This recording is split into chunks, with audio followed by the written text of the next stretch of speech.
They found Walter Green at dawn, head bowed over the kitchen table, a ring of dried tea darkening the wood beneath him. Maple Hollow had learned to call such scenes sad, but simple. White clapboard houses, rosebushes nodding under morning fog, a town that kept its tragedies tidy. Detective Laura Kendrick arrived late, coffee cooling in her hands. She felt the practiced hush settle over the house on Elm Street. Martha Green sat in the doorway, a beige cardigan around her shoulders, a porcelain teacup clenched in her fist. Her grief was patient, unreadable, polished into a proper facade.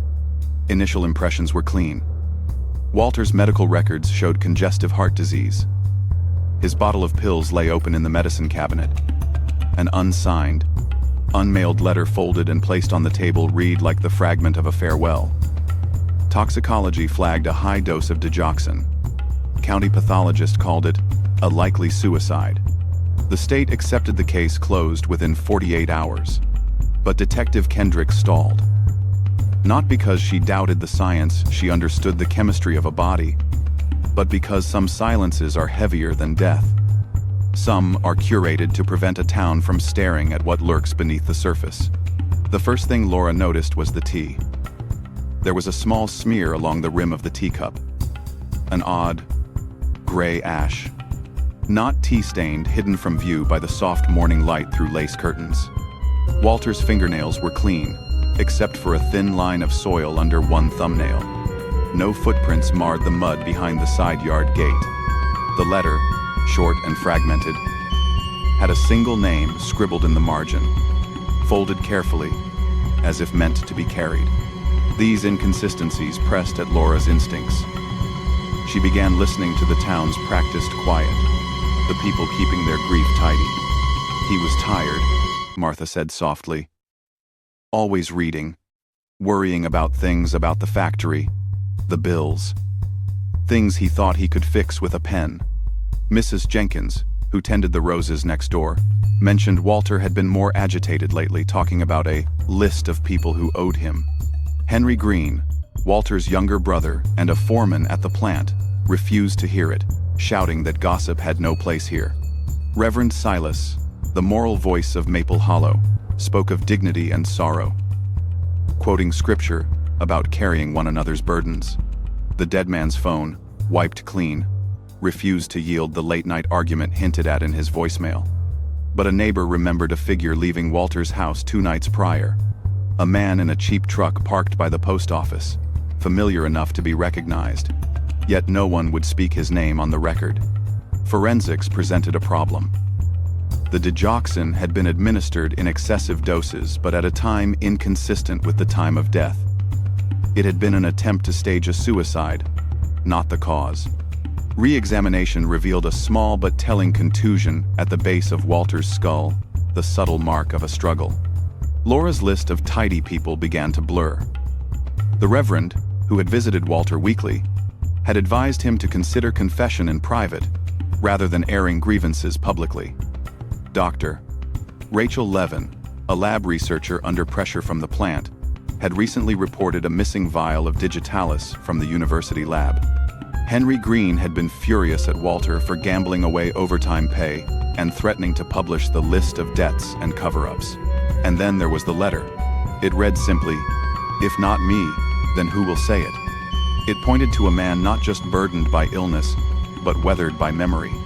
Laura found an attic trunk filled with photographs, newspaper clippings, and Polaroids of a factory accident 28 years prior, a boy wrapped in a blanket, not breathing.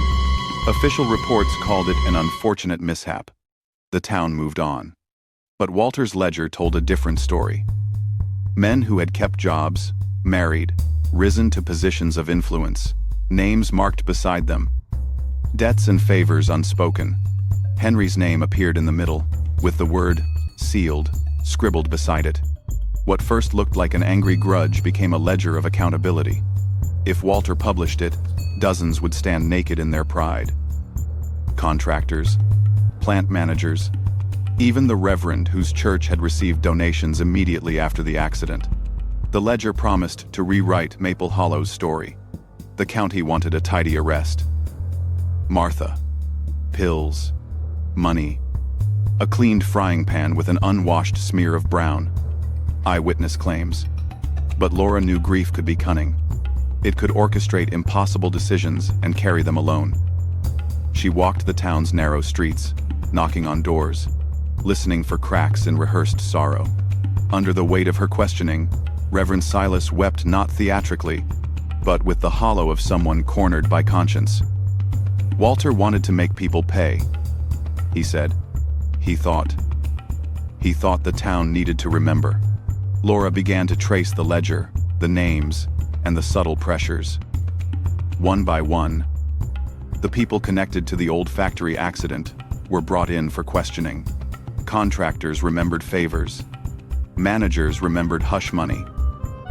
Even some of the clergy were forced to admit that donations had coincided suspiciously with the disappearance of grievances. Evidence mounted. The small contusion on Walter's skull could only have been caused by someone he knew, someone he did not expect to attack him. Forensic timelines aligned with movements of a figure captured faintly on a neighbor's security camera. Henry Green. Confronted with evidence, Henry crumbled. He confessed that he had argued with Walter over the ledger, the old accident, and the threat of public shame. In a moment of anger, he struck Walter with the flat of his hand.